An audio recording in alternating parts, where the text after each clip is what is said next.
Coming up on OC News, a huge recall on baby formula. Nipsey Hussle's killer receives a long sentence. Plus, we've sent our reporters to the Super Nintendo World Grand Opening, where we get a sneak peek into the food. Stay tuned for more. This just now in tech news, the first responder on the police. There's been a lot of collaborative efforts I feel over the years. blessed to be here in Fullerton. Brought to you by the broadcast journalism students at Cal State Fullerton. OC News starts right now. Welcome to OC News. I'm Alexis Ray. And I'm Robert Rodriguez. Thanks for joining us this evening. This week, over 145,000 cans of Enfamil Prosby baby formula has been recalled. The recall was ordered because of a possibility of a cross-contamination with a bacteria, according to the CDC. Getting sick with this bacteria is often rare, but infections within the infants can lead to deadly outcomes.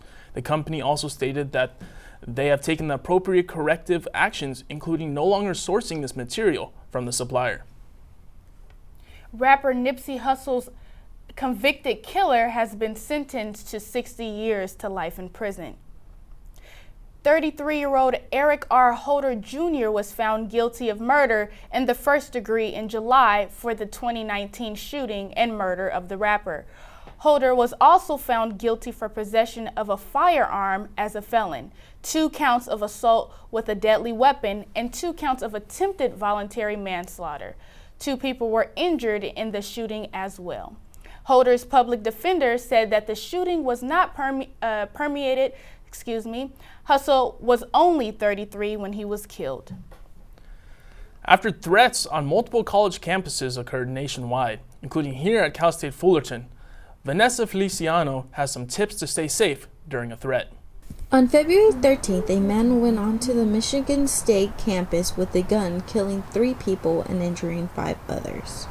The shooter died of a self-inflicted gunshot wound hours after the shooting. Just a day after the tragedy in Michigan, Cal State Fullerton also had a shooting just feet away from campus.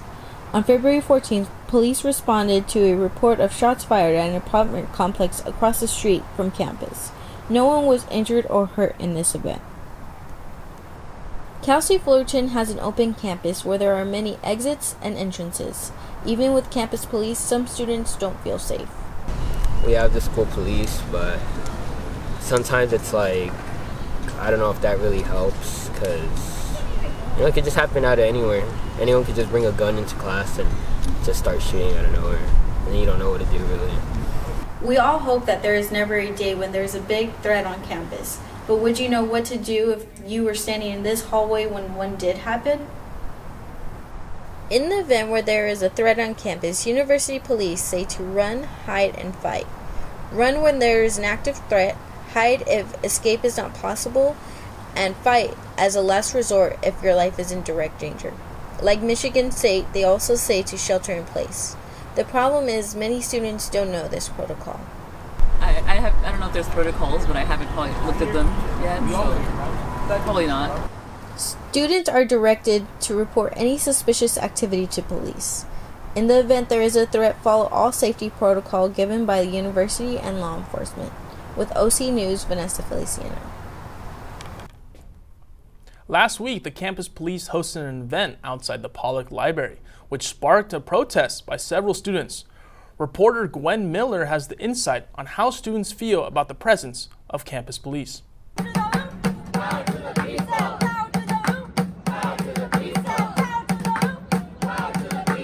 Recently, there was a disturbance on campus where students were voicing their concerns about the presence of campus police being on campus last week. The students conducted a protest called Coffee Not Cops, which there was a fight against the Coffee with the Cop event. Today, we are going to ask Titan students about how they feel about police presence on campus. A riot broke out at 11 a.m. on Thursday morning right next to the Coffee with the Cop event. The protest was led by the SQE, which is an organization that was formed in 2007 that is created by CSUF students who fight for educational rights, accessibility, and quality. I had the chance to speak with Samantha Rodriguez earlier today. Here's what she had to say. The added security, the fact that it's there is nice, but it can be kind of uncomfortable, especially with gun control of that climate. Mario Leal a senior here at CSUF, had this to say about the campus police on campus. I think I would like to see a little more presence on campus because you never see them really, unless you're like around here, the TSU, because it's close, you ever see police. I had an opportunity to speak with Captain Scott Willie to hear what he had to say. We see a different side of life than most people do, because every day we come across people that are in distress or experiencing horrible things. We see death, we see suicide, we see people injured and in car accidents or other. So it's a very stressful existence. But again, I would love to have that mindset that we're not needed. But again, I live in reality, and the reality is we need to be here. And our whole purpose here is to keep active shooters away, to keep people from coming onto campus and stealing things. We're here to respond in medical aids when people need help. That's why we're here. We're not here to prey on anybody in our community. We're here literally to protect them from outside sources. My name is Gwendolyn Miller, signing off with OC News. 5, 4, 3. A Southern California community celebrated Black History Month with giving back and unexpected surprises. I was in Hawthorne where I spoke to community leaders, elected officials, and attendees to get the latest. We should care about each other. We should understand each other's cultures. We should have an appreciation for the achievements that have been made by so many different ethnic groups. And I want you to know we focus today on some of those achievements that are made by Black people. Black History Month is being celebrated across the country, but for one community, city leaders and officials came bearing gifts. Free bags of produce from the American Heart Association. So I feel like I'm required to give back. When people need things, and I might be a person in need one day. There are times that I need things as well, and I need help. So having people, come to that aid and to just identify with the fact that the need is there, that's important. The Hawthorne High School football team also came to support. Seeing my community and helping them out, it means a lot to me, so I'm really happy that I have the opportunity to do that. On these grounds, just a few days ago, pounds of free groceries were given to dozens of families, but nobody expected this. For the community, I appreciate it so very much. A $4 million check from U.S. Congress to improve Crenshaw Boulevard, one of the most frequently traveled roads in the city. With an extra $4 million to work with, the city hopes to expand their efforts in elevating the Hawthorne community. Alexis Ray, reporting from Hawthorne, California, OC News. Coming up, Mario and friends are coming to Hollywood. And new updates are coming to the beloved Arboretum Garden. Those stories and more after the break.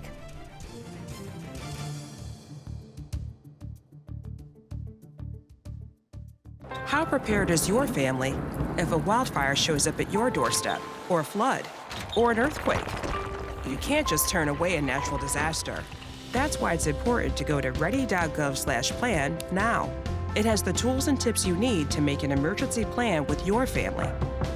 So if disaster comes knocking, let's go. You'll be ready to help keep your family safe. It's just a pizza. Yes. Make a plan today.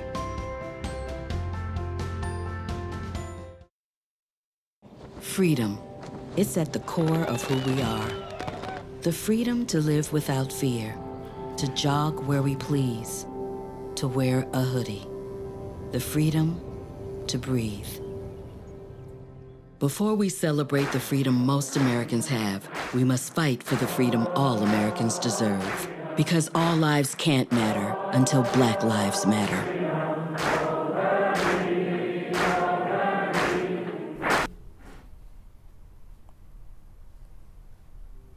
If you haven't already, there is a good chance you will be hearing mariachi music around campus. Jessica Hernandez has the story.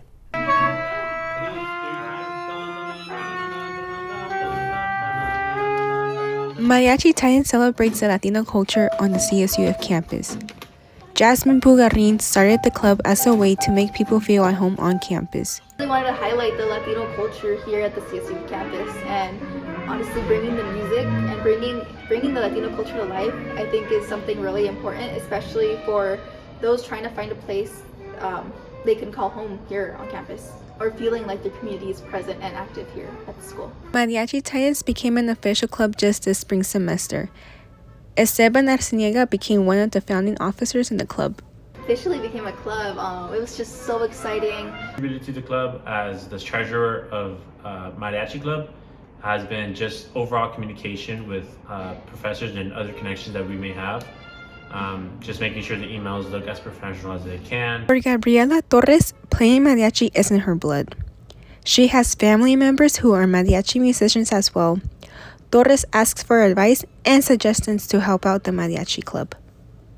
They told me we should be playing sones because mariachi music is all about sones and dancing and upbeat rhythms. People are able to join Mariachi Titans by either playing an instrument or just singing along to the lyrics. They meet on Tuesdays and Thursdays in the music building. I'm Jessica Hernandez for OC News. This past week, Universal Studios Hollywood gave an exclusive look at their new Super Nintendo World to the media. Our reporter, Ariana Nava, was there and has more on the story. I think we all know what that sound is. I'm here at Universal Studios, checking out the new Super Nintendo World to see what kind of food they have to offer. Toadstool Cafe is the park's new restaurant that is offering Super Mario-themed food cooked by Chef Toad himself. The menu consists of several starters and salads like the Superstar Chicken Salad. Toadstool Cafe has several main course options for guests. The Mario Burger and Luigi Burger give guests the option to either have a beef or chicken patty. Now, with all the options here at Toadstool Cafe, what are the gluten-free or vegan options even available for guests to try at the park? I spoke with Julia Thrash, the Vice President of the Culinary Executive at Universal Studios Hollywood, to see what options are available for guests. On the current menu, we do have our vegan tomato soup. So it is blended tomatoes, a little bit of garlic, some onions, and then it's going to be drizzled with a little bit of truffle oil. It's going to have some micro basil and then a little slice of a button mushroom on top. And then it's going to be served in the cutest little mushroom bowl you've ever seen. The block tiramisu and Princess Peach cupcakes are just some of the desserts offered to fulfill your sweet tooth. Guests can also try the Superstar Lemon Squash beverage. Universal Studios' new Super Nintendo World opens February 17th. To find more details on food options available at the park, check out Universal Studios' website. Outside of Toadstool's Cafe, reporting for OC News, I'm Ariana Nava. Another storm is on its way. Jessica Hernandez is here with the weather report to let us know what to expect in the coming days. Jessica? Thanks, Alexis. We'll go ahead and look at the current forecast. And now we'll look ahead at this week's forecast. Thursday, 80% chance of rain, 53 degrees and 45 degrees at night. Friday, 100% chance of rain and a flood warning as well. 55 degrees and 47 degrees at night. Saturday, as well, 100% chance of rain and flood warning. 56 degrees at night, 42. Sunday, mostly cloudy, 56 degrees at night, 46 degrees. Monday, 50% chance of rain, 57 degrees at night, at day, and 47 degrees at night. So severe weather alert.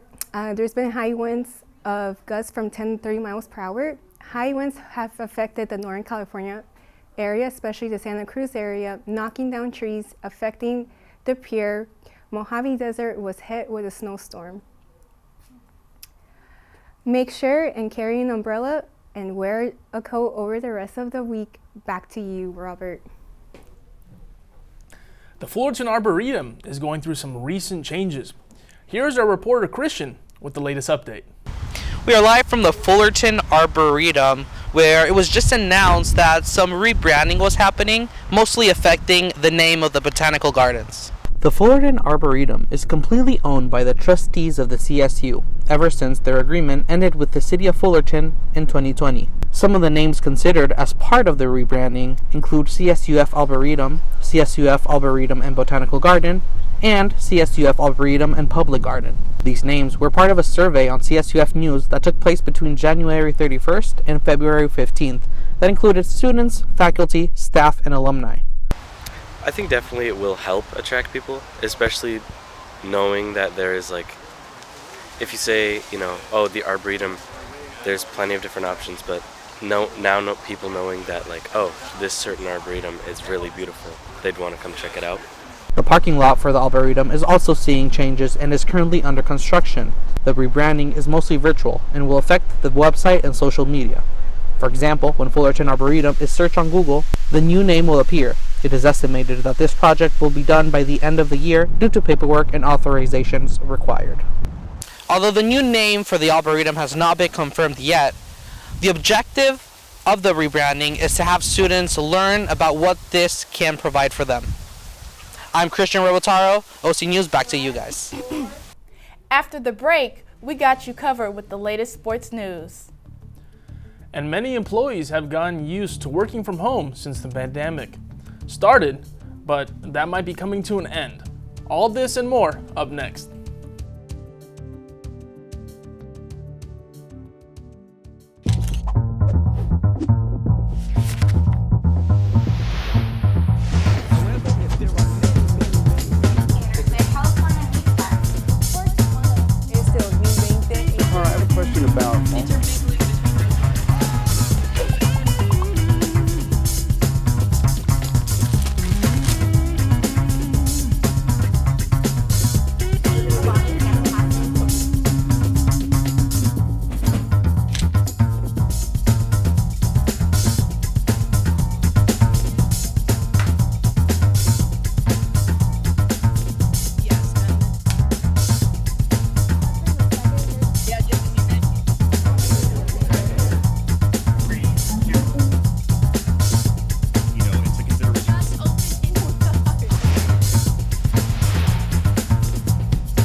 As people are now going back into in-person work, there are a small number of those who currently work full-time at home, particularly college students. Reportedly, Haley Abate has the story.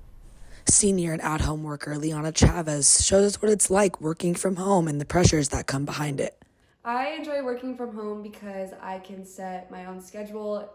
Online jobs are usually pretty flexible with the schedule, so whenever I have to do homework or school, I can just decide when I want to work on those separate things, and there's less of a commute stress as well, so I can go to school and then come back home and work and not have to worry about driving to work and making time for class and work at the same time.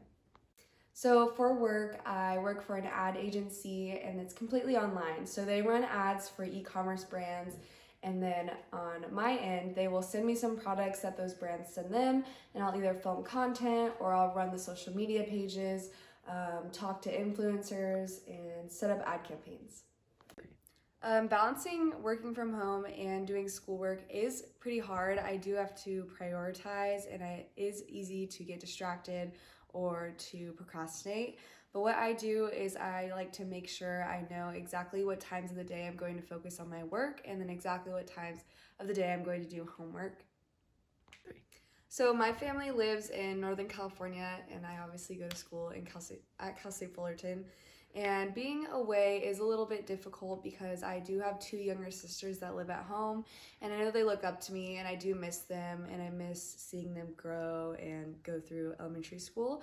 But it is nice because I do get to go home from the holidays. The drive is a little bit long, and I don't like flying, so... As you can see, Liana Chavez paves her way through stressors, but also embraces the benefits she has from working from home. Thank you for tuning in. Haley Abate, Local News. On campus today, the Student Rec Center and ASI hosted Rec Day on campus for all students and staff to participate and unwind. Students and staff on campus are always looking for things to do to unwind from the stress of midterms and projects. Today, ASI and the Student Rec Center hosted Rec Day. Rec Day was hosted on campus for all students, with many activities and food trucks that help students forget about the upcoming midterms. Courtney Mountain, ASI representative, spoke about the event. Rec Day is an event from an organization called NERSA, so it's kind of our recreation governing body, and so the campuses across the nation are actually doing this same event right now. So it's really cool, one, knowing that our campus community is coming together and enjoying being outside, playing games, having fun, eating some good food, and enjoying being outside, while everybody else across the country at different campuses are as well. ASI wanted to put together an event where outdoor fitness and fun were emphasized. Many students who came out were grateful for the organization's efforts. I'm really grateful for them actually, because they involve being active and stuff like that, and always trying to bring somebody and people together in a group through activities and sports activities or whatever it may be. Just bringing people in a group is just a great thing. It was great to see all the students and vendors come out to support this year's Rec Day. Rec Day was an event where students and staff did various activities to unwind from the stress of the current semester. From Cal State Fullerton, this is Pedro Gonzalez from OC News. Spring sports is now in full swing. Marissa Flores is in studio to let us know how Titan baseball is doing. You know, as a college student, I'm excited to see the students, getting out of the classroom, getting some vitamin D instead. But in sports, it was a week full of comebacks here at Fullerton. Both the men's basketball and baseball team picked up a pair of wins for the Titans. Let's get started with baseball, though, who defeated Tulane in walk-off fashion. New recruit Maddox Lotta came through for the Titans in the 8th inning when he tied the game 5-5 with an RBI. Not long after, in the 9th, Lotta hit a walk-off single to right field for the 6-5 victory. The LA Valley College transfer went 2-3 on the night with 2 RBIs and a walk, already putting up impressive numbers in his debut season. Fullerton was behind early in the game when Tulane hit 2 solo home runs within the first 2 innings. Then in the 6th, Titan Brendan Bobo hit a bomb to right center field, bringing Fullerton up 4-3. This all before the team ended the night wet from the rain, but victorious. This win brings Fullerton to an even 2-2 overall early this season. Now in high school, Lotta played both basketball and baseball, but after last night, I think it's safe to say he stuck with the right sport. Now, heading off the field and onto the court, CSUF men's basketball picked up a dub on Saturday. Guard Latrell Wrightsell Jr. scored a whopping 23 points against Cal Poly. The Titans defeated the Mustangs 83-62 and advanced their victory streak to 4 with Saturday's win. As a team, Fullerton had an impressive shooting game, going 52.8% from the floor and 52% from distance. Not only that, but they managed to hold Cal Poly at 40% shooting and didn't allow the Mustangs to catch a lead at least once.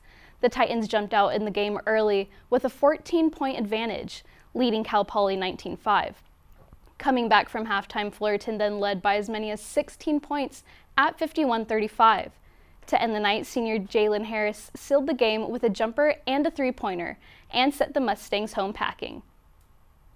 Now the Titans squad has only 3 games left before their season ends. And that wraps up our weekly sports updates. I'm Marissa Flores, back to you two at the desk. At Richmond Zoo, located in Virginia, a happy hippo has captivated many visitors ever since her birth 2 months ago. Take a look at precious and perfect pygmy hippo Petunia, playing in her pool at the Metro Richmond Zoo in Virginia. The pygmy hippo calf is just 2 months old and has started swimming with her mom, Iris. Zookeepers describe the chunky girl as confident, brave, and spunky. You could even say she's a hippopotamus. Petunia is often found leading the way, with her mom following her into the pool. Hey, buddy. And joined at the hippo at the Cincinnati Zoo are baby hippo Fritz and his mom, Bibi. The sleepy 6-month-old calf found a unique napping position on his mom, and This is the cutest thing ever. We totally agree. While Fritz was sleeping, 3 of his former zoo neighbors were getting adjusted to their new home in Florida. These orphaned manatees who were rehabilitated at the Cincinnati Zoo were among an unprecedented 12 manatees returned to their natural habitat in just 1 day. Swim Shady, Albie, and Manhattan are now living in their native warm waters after the Manatee Rescue and Rehabilitation Partnership released the animals into Blue Springs State Park. The park is one of the largest winter gathering sites for the species in Florida. The sea cows were all outfitted with GPS tracking devices so that researchers can monitor manatee movement and make sure they're adapting to the wild. For Take a Look at This, I'm Cole Higgins. Thank you for joining us tonight on OC News. Our next telecast comes to you next Wednesday at 4:30 p.m. Make sure to subscribe to our YouTube page at Titan TV. From all of us here at OC News, have a great night.